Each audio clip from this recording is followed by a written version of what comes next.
welcome to accounts classes. Today I will discuss with you example of GST.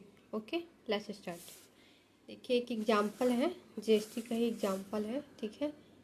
इसमें जो है कुछ input C GST और S GST के बारे में जो है एग्जाम्पल में पढ़ना है, ठीक है। ये ट्रायल बैलेंस दिया गया है, केस 1 है और एक केस 2 भी है, दोनों हम लोग देखेंगे आज, ठीक है। इसमें जो है दिया गया है कि इसमें जो है अमाउंट थोड़ा अधिक दिया गया है। हम लोग दो सिचुएशन देखे थे, ओके, अभी पिछले वीडियोज में कि इनपुट सी GST जब आउटपुट सी GST से बड़ा हो तो क्या करना होता है, ठीक है। और इनपुट एस GST जब आउटपुट एस GST से बड़ा हो तो उसका ट्रीटमेंट कैसे करते हैं, ठीक है। तो हम लोग इस एग्जाम्पल में ऐसे ही देखेंगे कि,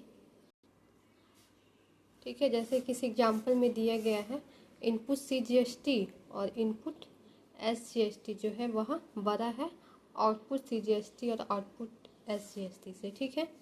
इसका अमाउंट दिया गया है दोनों का 40,000 और इस दोनों आउटपुट का दिया गया है 30,000। इसका ट्रीटमेंट हम लोग कैसे करेंगे, तो हम लोग पढ़े थे कि जब इनपुट सी GST और इनपुट एस GST बड़ा होता है तो उसे एसेट साइड में जो है दिखाया जाता है, ठीक है, बैलेंस शीट के एसेट साइड में। तो देखिए सॉल्यूशन में एसेट साइड में दिखाया गया है, लिख दिया गया है इनपुट सी GST इतना 40,000 लिख दिया गया, इसमें लेस कर दिया गया आउटपुट सी GST 30,000 माइनस करके यहाँ अमाउंट में लिख दिया गया, ठीक है। फिर इनपुट एस GST 40,000 और इसमें माइनस कर दिया गया आउटपुट एस GST 30,000, 10,000 आ गया। तो बस इतना ही, इसे जो है कैसे बैलेंस शीट में दिखाया, याद रखना है कि इसे जब अधिक हो इनपुट सी GST और इनपुट एस GST तो उसे हम लोग बैलेंस शीट के एसेट साइड में दिखाते हैं, ठीक है। और जब कम होगा तो लायबिलिटी साइड में। अब आगे देखते हैं, ठीक है। ये हम रूल डिस्कस किए हैं पिछले वीडियोज में, आप लोग देख लीजिएगा तब अच्छे से समझ में आएगा।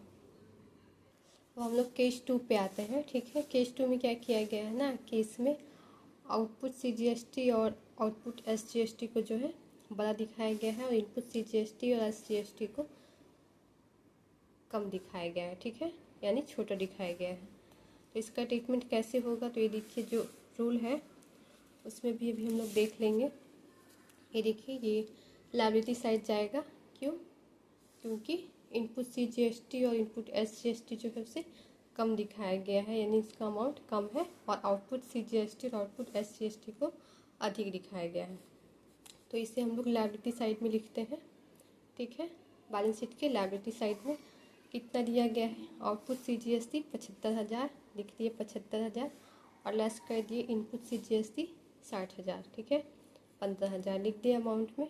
फिर इनपुट एस GST 60,000 दिया गया है और आउटपुट कितना दिया गया है GST 75,000, तो माइनस कर दिए आउटपुट एस GST में, लेस कर दिए आउटपुट एस GST, ठीक है, ओके। तो आउटपुट एस GST माइनस कर दिए तो 15,000 आ गया। तो ऐसे ही ट्रीटमेंट जो है करना रहेगा। जब आउटपुट ज़्यादा रहेगा तो कहाँ दिखाएंगे, बैलेंस शीट के लायबिलिटी में, और जब केस 1 में जब इनपुट ज़्यादा रहेगा तो बैलेंस शीट के एसेट साइड में, ठीक है। अब इसका नोट देख लेते हैं। ये देखिए कि जब यहाँ पे नोट में बताया गया है कि if output S GST is more than input C GST, जब output S GST input S GST से बड़ा होता है तो कहाँ पे बैलेंस दिखाते हैं, the balance show on the liability side being the amount payable to the government, सरकार को जो पेमेंट किया जाता है उसके रूप में दिखाया जाता है बैलेंस शीट की लायबिलिटी साइड में, ठीक है। कब, जब आउटपुट जो है वह अधिक रहता है, ठीक है। जैसे कि अभी हम लोग के एग्जाम्पल में देखिए, इसमें आउटपुट का अमाउंट ज़्यादा है दोनों का, सी GST और एस GST का, तो बैलेंस शीट के लायबिलिटी में दिखाए हैं और उसमें माइनस कर दिए हैं जो इनपुट एस GST और सी GST दिया गया है, ठीक है। आउटपुट सी GST में इनपुट सी GST माइनस कर दिए और आउटपुट एस GST में आउटपुट एस GST में इनपुट SGST माइनस कर दी, शायद ये बुक में ही ऐसे लिख दिया गया है, यहाँ इनपुट लिखना चाहिए था। ठीक है, तो यही था आज का वीडियो। दो हम लोग केस 1 और केस 2 देखें।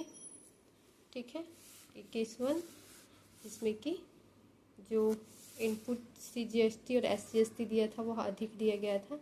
जब अधिक दिया रहेगा तो बैलेंस शीट के एसेट साइड में, और जब आउटपुट अधिक दिया रहेगा तो बैलेंस शीट के लायबिलिटी साइड में। ठीक है,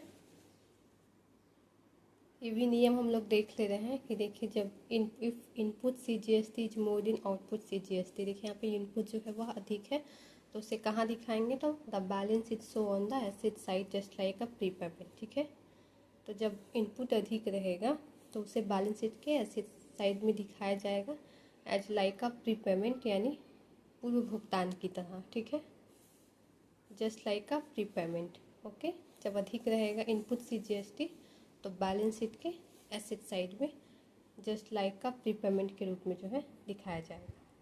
प्रीपेमेंट मतलब जिसका भुगतान जो है पहले ही हो गया है। ठीक है, ठीक है, तो यही केस 1 और केस 2 जिसका हम लोग नियम भी देखे और उसका एग्जाम्पल भी देखे। ठीक है, ओके, केस 1 में क्या था, केस 1 में इनपुट अधिक था तो उसे हम लोग बैलेंस शीट के एसेट साइड दिखाएं, दोनों इनपुट CGST और SGST उसमें माइनस कर दिए, दोनों आउटपुट CGST और SGST और अमाउंट में लिख दिए। केस 2 में क्या था, केस 2 में इनपुट CGST और इनपुट SGST जो है वह छोटा था आउटपुट CGST और आउटपुट SGST से, तो जब आउटपुट बड़ा रहता है तो हम लोग उसे बैलेंस शीट के लायबिलिटी साइड में दिखाते हैं, और दोनों आउटपुट में दोनों इनपुट को जो है माइनस कर दिए, बुक में ही ऐसे लिख दिया गया है, यहाँ इनपुट लिखना चाहिए था। ठीक है, अमाउंट को अमाउंट के कॉलम में लिख दिए। ठीक है, तो ठीक है, आज के लिए इतना ही, दोनों केस हम लोग देखिए, अब आगे टॉपिक नेक्स्ट वीडियो में। Okay bye, see you in the next video, और वीडियो पसंद आए तो लाइक कीजिएगा।